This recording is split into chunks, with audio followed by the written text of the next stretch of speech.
Welcome to the Show Me Casey Schools podcast, where we help families make well-informed decisions about their child's education.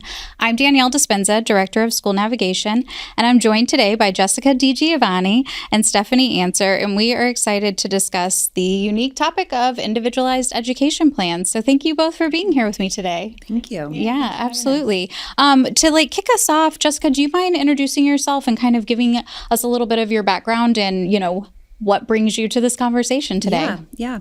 I have been in education for 19 years. And of that, I've been a special education teacher for my first 6 years. And then I moved into an administrative role.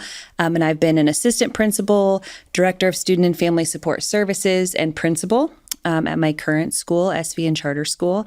And so throughout this entire 19 years, I've really been focused a lot on special education, obviously as a special education teacher, but then when I moved into administration, I continued to lead the special education department as well. Yeah. Yeah. So a lot of experience. A lot of really great experience in special education. Yeah. Thank you for your dedication to education. Of course. Yeah. Stephanie, what about you? You want to introduce yourself? And you've been on the podcast before, of course, talking about special education and how to navigate the space as a parent. But yeah, tell us more about yourself. Yeah, no, thanks. It's good to be back. Yeah. I always love hanging out with Show Me Casey Schools. Absolutely. So my name's Stephanie Answer. I am a parent. My husband and I obviously live here in Kansas City. We have 2 kids. Our daughter Jaden is 10 and in 4th grade, and Kian is 8 and in 2nd grade, our son. And Kian is autistic, non-speaker, and so we were kind of thrown into special education. He's teaching us. We're learning from him and learning as we go. And Jaden had some things as well. But as a family, we're really involved in our community as just learning special education and what families are navigating. I try to just share what I've learned and do some advocacy within special education. And then we lead a church and also do just community engagement work as well. You all are busy. I think there's a dog in the mix as well. Yes, Bruno. That's right. Doodle. That's right. A classic doodle to add to it. That's right. Well, Stephanie, you shared, about Kian and his diagnosis, and your journey, your educational, kind of journey and experiences is kind of what brings us back to the recording studio today, and to just discuss how that can look and always looks different for every student, regardless of abilities and IEP plans or 504 plans. But we thought that, since you are such a fierce advocate and because you're always seeking, new information and new opportunities as a family and for your children, that it would be great to come back to the table and just, check in on how things have been going, because there's so many exciting things about Kian. So do you mind kind of getting us to where we are today? So, I know that we met through Show Me Casey Schools, navigating for your oldest, then again for Kian. And we did the Kansas City school. All the schools. You toured schools, you researched schools, we talked about things, and then Kian started at SVN for kindergarten, which is wonderful. And so tell us a little bit about what that looked like. I feel like starting our journey, it was a lot of asking questions, and that's why you were such a huge help in just helping us know the questions to ask and things to do. And, when you have a kid that's amazing, but doesn't look like the other typical students you see, it's like, what does school look like for this child?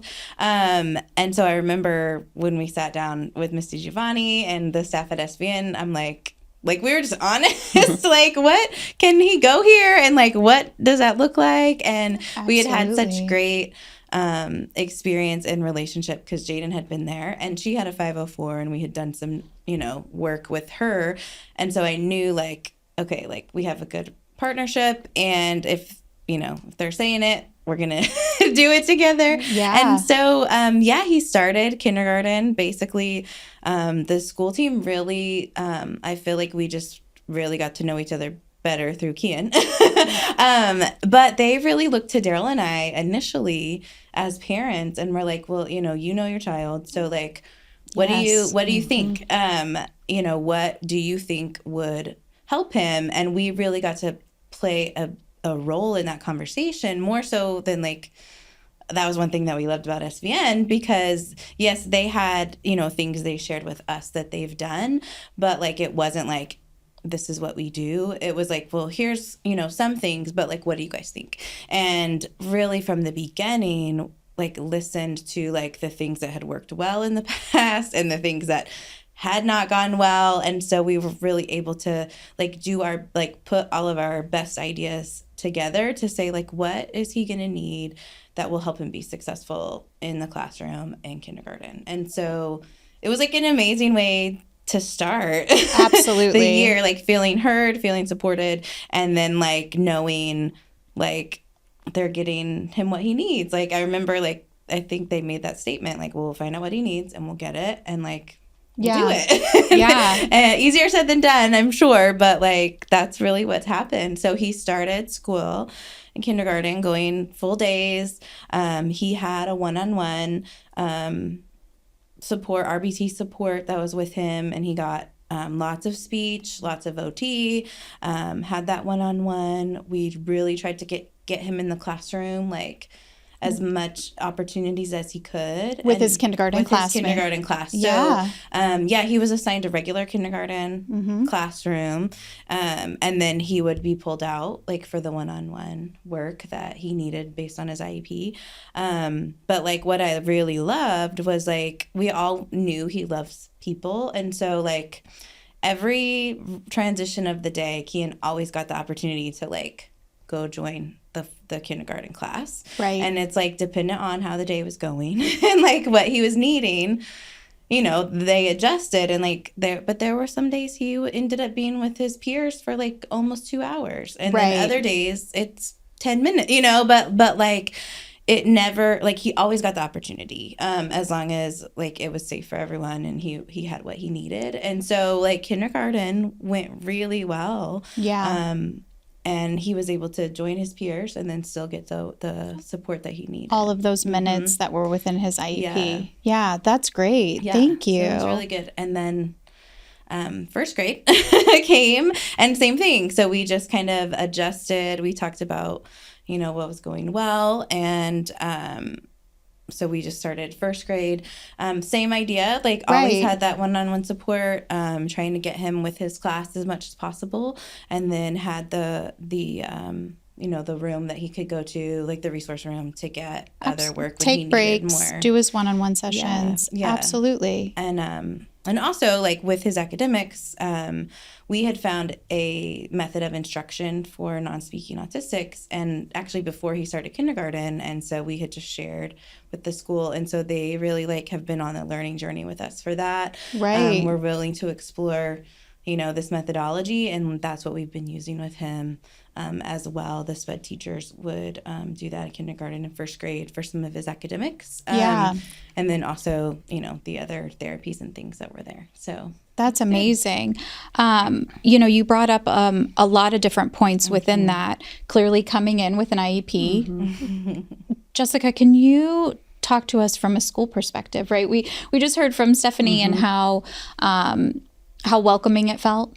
For her and her family to come in and to be asked about their child and their child's strengths and what they're coming in with and what their vision was. Yeah.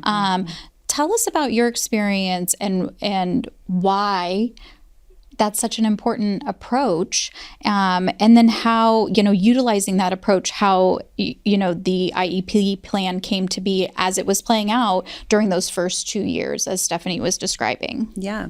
Well, you know, we obviously knew Stephanie and Daryl because their daughter was an SVN student. And so we had also met Kian before. And I feel like it might have even been December before the start of his kindergarten year, maybe November, December, definitely by January.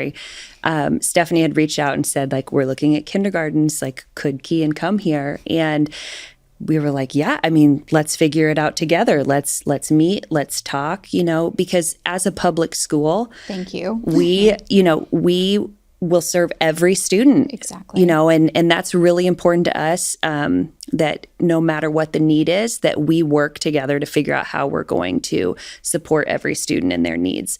And, you know, we're a smaller charter school, so there are some things that we are unable to do within our four walls, you know, of the school. But it's still our job to find those supports. Yes. Figure out where those are at and how do we support a family and support students to get what they need. And so that's where we started with the answers. And right away we knew, like, okay, this is such a special parent, because she said, you know, that they asked us like about Kian. Well, of course we did, because they are experts on their child. Yes. And have put in so much work to just research and figure out what's going to help him be his absolute best. And so before his kindergarten year even started, she had already shared with like instructional programming ideas and things that we had never done before as a school. Sure. But we're on this learning journey together, and we want to learn more. We want to grow as educators. And so it just felt like such a wonderful partnership. Yeah. And so the kindergarten year started, and, you know, it was every day was a learning journey. Yes. We were in it together though. And,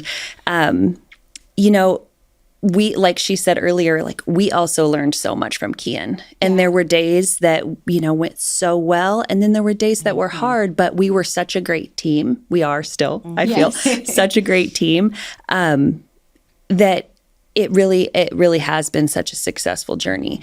The other thing that we did as a team is we talked with Kian's parents and who are providers that he has already worked with, because we knew we were going to have to reach out and contract with other providers to be able to provide the services. She mentioned an RBT. Right. There's occupational therapy, speech and language therapy, and we have some of those providers already working at our school, but we knew we were going to need more. Right. And so our first step was like creating the team and figuring out who would we be able to work with to make sure that there's continuity of his services, because moving into kindergarten was a big change for him. And so we wanted to make sure that we were like working with experts, right, that knew how to provide the services that he needed and help us learn as well. And so that first year, there was so much partnership with outside providers and Kian's parents and our special education team. And again, like we learned so much together, and it really was a successful year with, you know, ups and downs and learning challenges and just a lot of successes. And so then as we moved into first grade, you know, same thing, we continued to meet as a team regularly and talk about what went well, what was difficult. And, you know, we had another successful year, but we also realized that there was something that, you know, we weren't completely getting to the point of academic instruction with Kian, that we knew that he could do so much more than what we were able to provide in the regular education environment.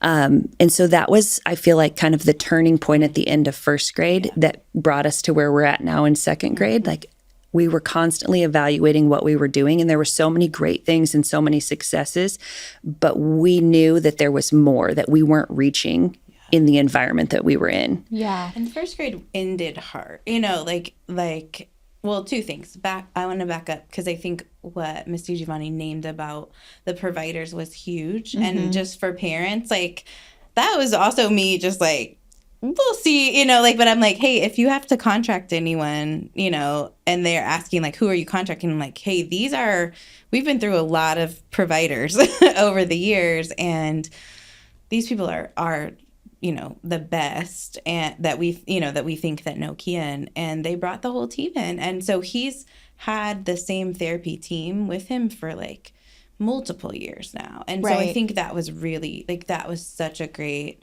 thing that they did. And it's like what she said, they're gonna have to provide contracts anyway, but why not with someone that has history with the student when it's a new school experience? And so like that was huge for sure, and I think definitely helped get us well going. And I think it's worth noting as well that, you know, as you said, you already had individuals who were providing those therapeutic services within the building. But again, when we're talking about IEPs, we're talking about minutes, we're talking about caseloads. Right. And so new students can make those schedules alter, right? Yep. I think it's also worth acknowledging that information is so important to share, even if it's just used for a transition, right? Recognizing that therapists may have to change, but being, having that information, contact information readily available beyond what we're already provided within the IEP, of course,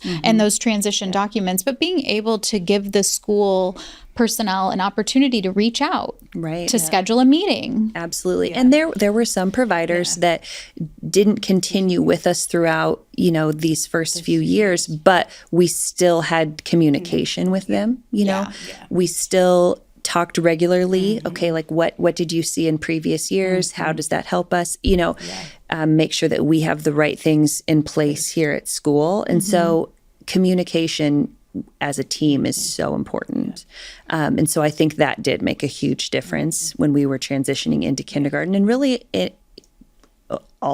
every year it's made a big difference. Yeah, I mean, we just recorded an episode all about the transition to kindergarten in general, right? And that's a huge milestone for all students. And regardless of whether we're coming in with IEPs, getting evaluations, attending school for the first time. And I think that that's worth acknowledging, that those good days and bad days are for all students, all staff, and are going to vary in that capacity.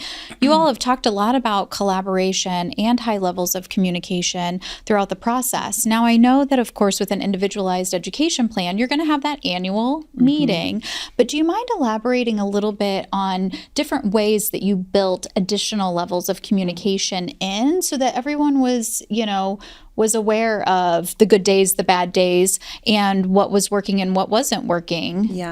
Yeah. Well, we had a lot of communication daily. We still do. Yes. And I do want to point out, like, Kian's IEP is very complex and very involved. And so not every student that has an IEP needs this level of collaboration and communication like we've had. So this is definitely a different situation and very unique.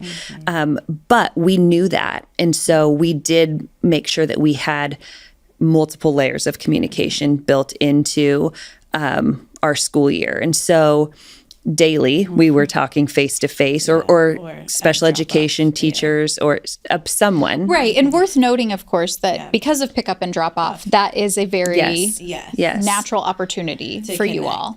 And also because Kian's a non-speaker, I think that's another, layer of importance why I want, because I think, we asked, can we have daily communication? Because it's not like he can come home and tell us. And so I've asked for that from preschool, on. Yes. And I think when you have a child that is a non-speaker, that's a really important piece to figure out, at what regularity and consistency do you have that? Yeah. And so we, his school team has a daily spreadsheet where every person that sees him that day can it's like a Google form. It's super easy. Just so then I could look back and just say, hey, this is it was a great point and a challenge, and then any notes, that we need. So nothing too complicated, but that we knew. But then also because of his, just his needs, he had to be picked up and walked in, every morning for pickup. The teacher would meet us and then take him in, and then drop off, same thing. And so we always just touch base really quick at those points. I think that Google Doc was something that was really valuable because it was super simple for teachers and providers to fill out. It not only communicated to Stephanie and Daryl, but it also communicated within the team. So teachers aren't always able to sit down and have conversations with each other. Thank you. Exactly. Yes, their days are very busy. And so that allowed them to communicate okay, earlier this morning, our student was having this struggle or this success, and now here's what it looks like in the afternoon. So they were able to see that in the Google Doc. I was able to see then what was going on, look for trends, or just make sure that communication was happening without having to go interrupt instruction or anything like that. And that actually helped us, because in kindergarten, I know, like, it was really great, but there was also really hard moments in both kindergarten and first grade. And we had medical things going on. We had meds we were trying that weren't working well, that were having bad side effects. And then we were having spikes in aggression, spikes in self-injury. And, like, some of the teachers would note that in that spreadsheet too. So even as I'm, like, reporting to doctors, or if we're trialing meds, like, that was really helpful. Or he's waking up at 1 a.m., like, and he's not going back to bed. And right. So we can see some of that. So it was helpful in multiple ways. But yeah, I think because there were times when it's like, he's not safe. Other people aren't safe. Like, we would come pick him up early. Like, so as we kind of got it towards the end of first grade, that's where we're kind of like, okay, I think we shortened his school day. Yeah, we did.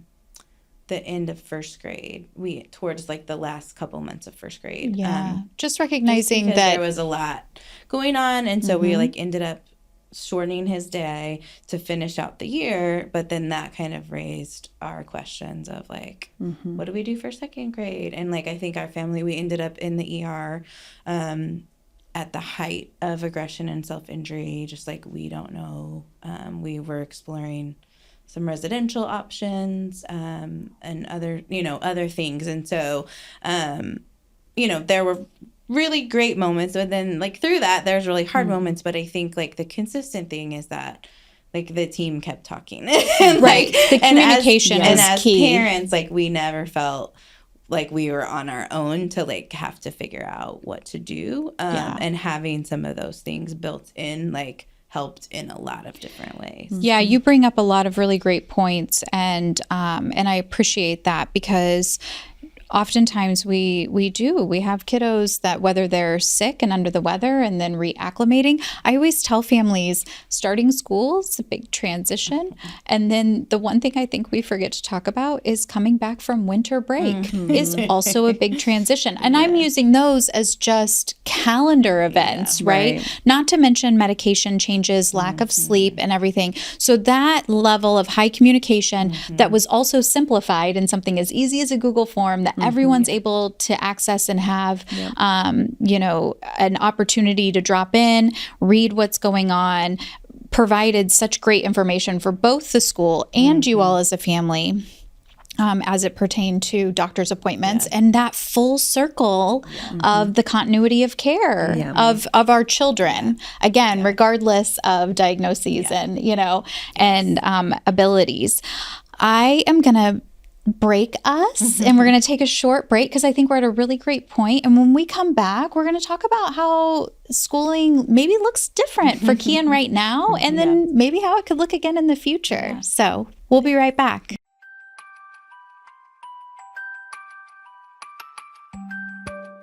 Awesome. We're back. And we left off, Stephanie, you were discussing what that second school year looked like for Kian, and how you all were definitely making, using high levels of communication with the school, with your physicians. You had a lot going on that you were navigating as far as medication changes and a growing child, who needed some additional, interventions, and how that changed what the school day looked like, and pulling back on how long Kian was at school towards the end of the first grade year. Jessica, can you, kick us back off on this conversation from the school perspective and what that looks like to, introduce an alternative, even if it's temporarily, and maybe how that was the jump starter for bringing everyone back to the table and talking about some different pathways? Yeah, I think that really was like the jump start for us to start discussions of what some different options were. As Stephanie mentioned, there was a time in first grade where there was an increase in aggression and self-injurious behaviors. And so at that time, we really had to like stop and come back together as a team and think, okay, what do we need to change? Yeah. Because the most important thing is that he is safe and our team is safe too. Yeah. And so that, we brought the team together, and that's when we made the decision to shorten the day, because there were so many factors that we needed to figure out what was going to be best for him. And again, we want everyone to be safe. Yeah. And so we did that to end probably the last month of school, it wasn't maybe. too long. But like it was always like the afternoons were always like the hardest part of the day. So yeah. Just and so I think that really did jumpstart the conversation of let's think through like what has went well, kindergarten and first grade, what have been the tough parts, and then just what might we need to do in the future to make sure we have a really strong plan in place. And I think because we had been such a strong collaborative team, it made those conversations a lot easier because everyone trusted each other, and we knew like we're not trying to just make a quick decision because right now we're all feeling like nervous about some of these behaviors we're seeing, but it was all like well thought out and collaborative. Yeah. And so as an IEP team, we sat down and we were like, what are our options? And I think Stephanie mentioned earlier that they had been looking into just different like residential options and a variety of things. But as a team, none of us really felt like that was the right answer. Yeah. Because I mentioned earlier when we were talking, we could tell that there was something that we were missing. Like we weren't getting to like any academic growth that we wanted to see. Right. And we all know Kian well, and we know he's very intelligent. Exactly. So we're like, we're missing something. Like what changes can we make to get the best from Kian? Yeah. And so I think just as a team, as we met multiple times and just like what should next year look like? And I think it was just through those discussions, it's like maybe we need to look into homebound, not a permanent option, but like let's see if we can try that and maybe get medications figured out, whatever any external factors are, let's try to get those all taken care of and then see where we're at. And see if environmentally, by changing the physical environment, if maybe you would even have some immediate, positive outcomes. Right. Was Kian, saying exactly what, to a certain degree, maybe we thought he was, which is, hey, listen, after 2 p.m., after 1 p.m., like I'm toast, like I'm done. We've all felt it at work before. We all felt it when we were in school before. And, maybe that's what he, was trying to tell us. Stephanie, how did that make you feel as a parent? Were you feeling apprehensive? And what kind of questions did you come back to, Mr. DiGiovanni and SVN and the school with when something like that was presented? Yeah, I think that was an overwhelming time as a parent. Yeah. Because that was the same time like we did end up in the ER because we were like, we can't keep him safe right now. They didn't do anything. Right. It was not helpful. But like we did not know what to do. And we were trying to keep him safe at home, keep our other child safe, us, and just like not wanting him to hurt himself. Yeah. And so it's really hard as a parent. And it's hard when your child is still so young. Yes. To just be like, he's still a baby, I mean, he's not, but like he's little, and a child. like I felt helpless to know what to do, and it felt like I was just like looking at everything, like I was. So we did, because it's just like this. Do we not have enough supports like to keep him safe at home? And like I found a school that was like a top nation ranked school, that was residential, and it's like, do we need to look at that?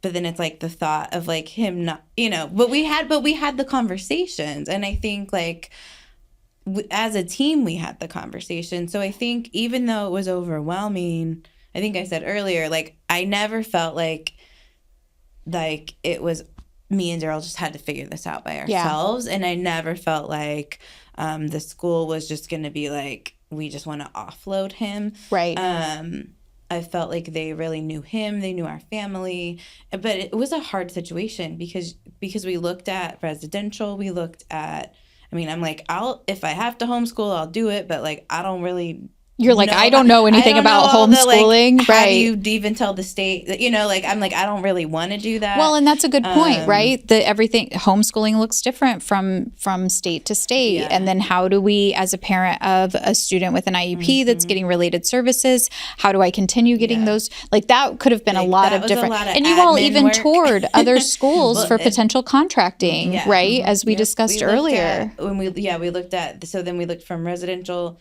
to homeschool to like some of the other like private placements that a lot of students like can probably end up at. But we didn't feel good about any of those. Like Daryl and I did not feel good about any of those. Right. And the rest of the team didn't feel good about any of those. Right. And so I think that's also like what I appreciate, and like what Miss DiGiovanni said, like we've had trust there. And so like everybody, I remember we all kind of like came to the table and we're like, none of these are none of this is good for options. Is for none Kian. Of these are for like Kian. They are working well for other students and other things, but he just has a lot of unique things going on. Yes. And so we're just like, none of these feel right. And so it was almost like, okay, well then what? And we kind of started imagining a little bit with homebound. Like we're like, I don't know what homebound is. Like what, what is that? And so like the school looked into it to like share what that could look like. And so back to like how it felt, like it felt a relief almost because what I didn't want to do was like put Kian somewhere that didn't feel right, but just because we had to put him somewhere. And so when like it felt really good to know like, okay, they're not going to do that, and we're going to like figure out something even if we all learn it together. And even if this is new for all of us, like we'll figure it out together. And it's ended up like being so great for him. Right, because we're in May right now. Yeah, he's about done. So Jessica, do you mind like sharing and maybe defining for the listeners a little bit what homebound means, because I don't want folks to think that it is a school saying, well, we need to seek a different option, and so maybe you should homeschool. These are two totally different, things. So we're taking an IEP, we're looking at what a student is receiving. And so can you give us an example of Kian's related services and how that now looks in a homebound setting? Yeah. So when we made the decision to go with homebound, we look at his IEP and we figure out how can these services be provided in the home. So it's not homeschooling. It's still very much public school. Public school. He's our student. We're tracking his attendance, all of those things. But he's receiving the therapies that we have outlined in his IEP. So he has academic instruction, he has his occupational therapy, speech and language services.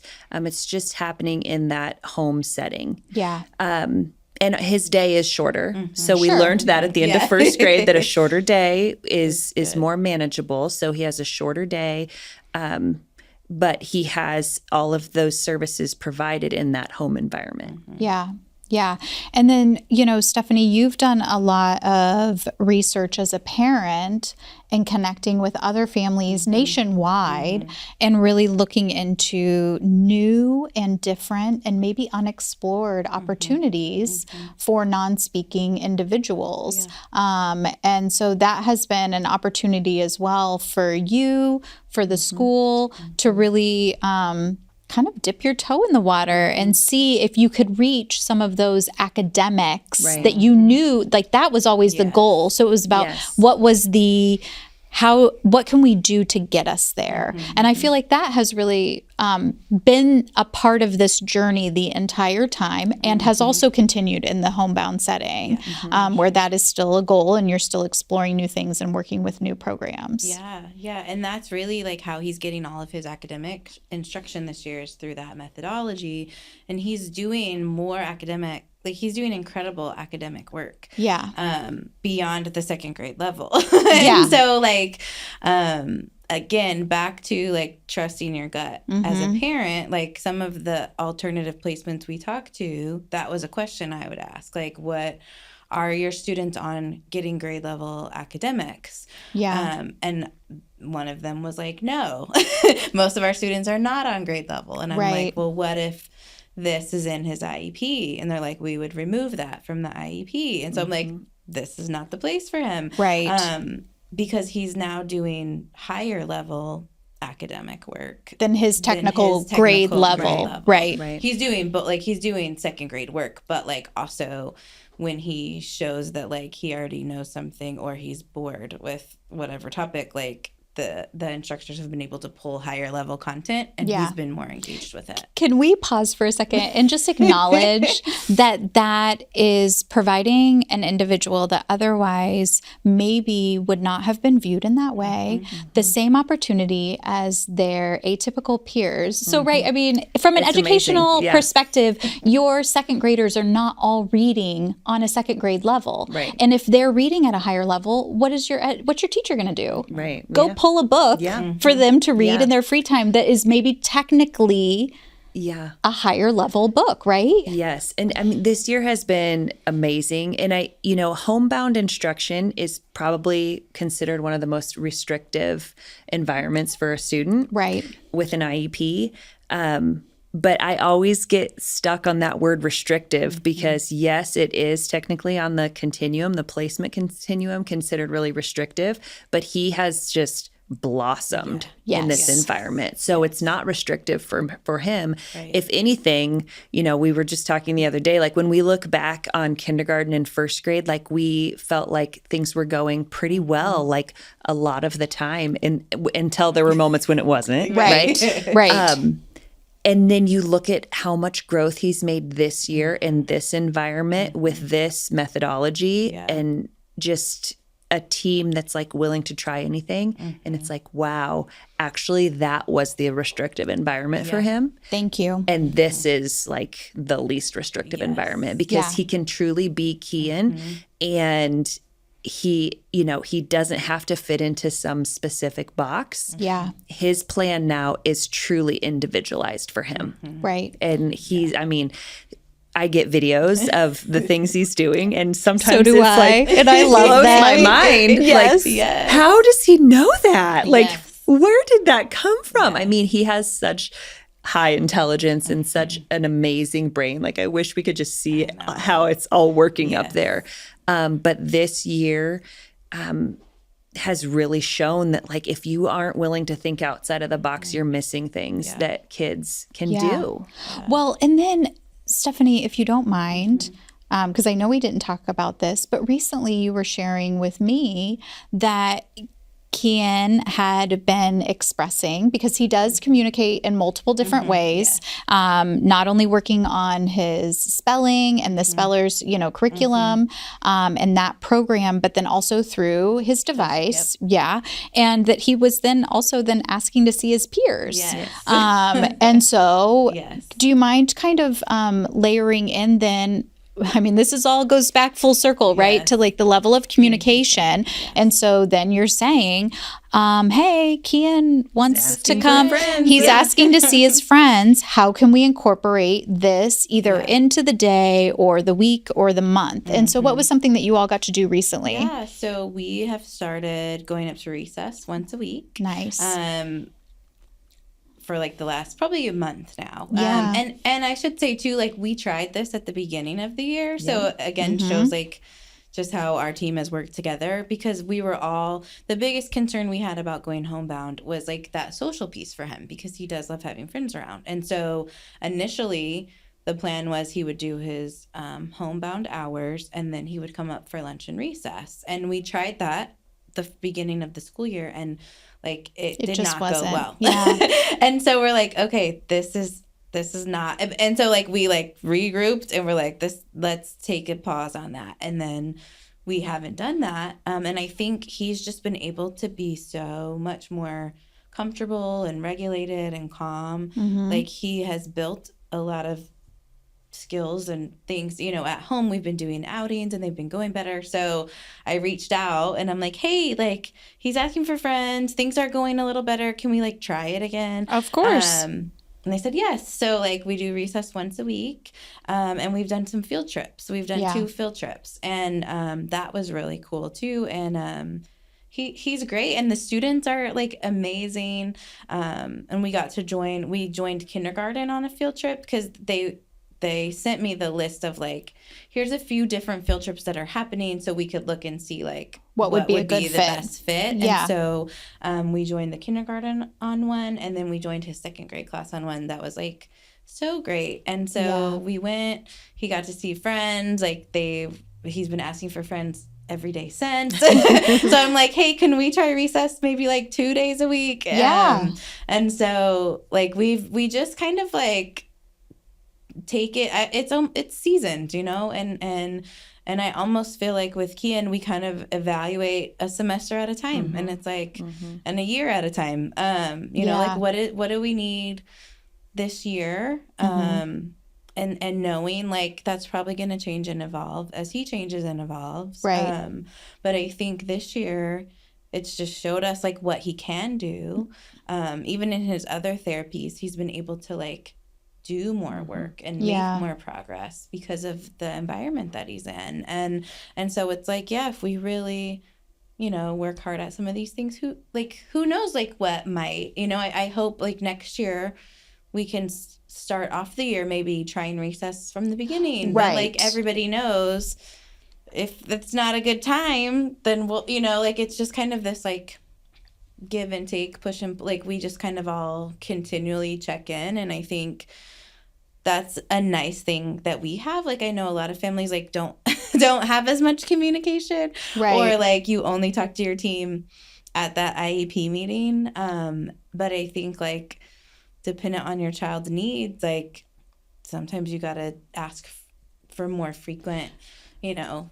I think that the perspective as a parent of a non-speaking individual, though, that, you know, we do have to come into situations willing to ask, you know, to be vulnerable and to say, I need you to consider that my child is not going to come home and report out to me. What can we do, right? And so maybe it's not daily communication, maybe it's weekly, you know. But again, our goal of this, you know, this particular podcast episode was really to provide example of what it looks like to come to the table and be vulnerable, talk about options, explore, and say things out loud, right? This is what I read. This is what I've heard. This is what I've seen. What can we do, you know, within this? One last thing I want to touch on very, very quickly before I go to closing questions is, you know, so again, really quickly, Stephanie, just like from the homebound perspective, like clearly, we knew that we were going to have the therapist coming into the household. So you did work to prep an area of your home to be the school area. Is that correct? Is that fair? That's correct. Yeah. And partly, you know, with the methodology that they had been doing at school, I'd been trying to like do some at home because it's communication too. It's not just education instruction. Right. But just finding like when I would try to just do stuff with him in the living room, like there's a lot of distractions, but thankfully, like we have a space in our basement that just was like, we could make this a school space. Like it would work out perfect. And so that's the designated space. The designated school space. Kian knows that that's school space. He knows that that's where he's doing his work. The same as my 13-year-old has a desk in their room. Right. And we're not doing homework in front of the TV. I mean, these are all... He definitely knows, like, there's no... well, and it's funny because we had thought about putting a TV downstairs. We hadn't done it yet. And so we're like, nope, this is school space now. Like there are no like electronics down there. And he definitely like knows the routine, and he's way more like focused and like, you know, he'll, you know, sit there for an hour and and do his school stuff where he doesn't sit ever right upstairs. So yeah, it definitely helped to have like that space, whether it's a corner, whether it's a room, creating that space. Okay, so as we're kind of closing out today, Jessica, what advice would you give school staff and parents from your special education experiences and knowledge and being on this journey? What advice would you give for families and educators to get the solutions that they need to meet a student's unique needs? Yeah. I mean, I've talked about this so many times as we've discussed this, but communication is key. And I think, as the school team, as parents, this can become really sensitive. It can become really overwhelming and stressful sometimes. And I think assuming the best from each other is always important. Like, I always know that parents want the absolute best for their kids, and teachers too. Like, they're in this profession. We're in this profession because we love seeing kids grow and learn. And so, if we're all coming to the table knowing that everybody wants the very best for this student, for this child, that really helps. Yeah. And there can be bumpy roads sometimes, but if you keep that in mind, that everybody is here to watch your child be successful, that can really help. And that requires a lot of communication though. Yeah. Because the minute the communication stops, then everybody loses. Everybody loses. Yeah. So communicate and just think the best of everyone and work together. I appreciate that. Positive. Yeah, absolutely. Stephanie, what about you? What advice would you give families that are on a different journey, maybe a similar journey, maybe something you've said today has, resonated with them and they're familiar with it? Yeah. I think the thing that I always try to encourage other families is like, your child. And sometimes, like, we're not always in spaces. I'm not always in spaces like I am at SVN when I feel crazy or, like, I feel like someone's talking down to me because I'm just a parent. I'm not a professional. Right. And it can make you, like, second guess. Like, oh, well, they're the expert. So, and like, throw that out the window. I mean, listen to what they have to say. but trust your gut and trust that, like, your child. And, I always say, like, it doesn't hurt to just, like, put things out there. Like, just say it. And I think, I have a child that has really high needs, right? So I just want to be, like, my child, like, everybody that meets him in 2 seconds, like, something's going on and, like, he has very high support needs. So I also know, like, that's different. I think other families who have kids that don't have as high needs, it can be tougher to navigate, and it can be tougher to, like, do I want to share this or not, because it's not always so obvious. But I think for me, like, what I've also found is, like, just being honest about, like, what is really going on and, like, what's hard and what could be good, and just, like, sharing what or, like, if you find something that you want to explore, like, do that and invite the school to be a part, see if they will do it. I love that. Just, like, trust your gut and know your kid, and be confident that you can ask. Like, it's not always going to be a yes, but, like, maybe something can come from just an open conversation. Absolutely.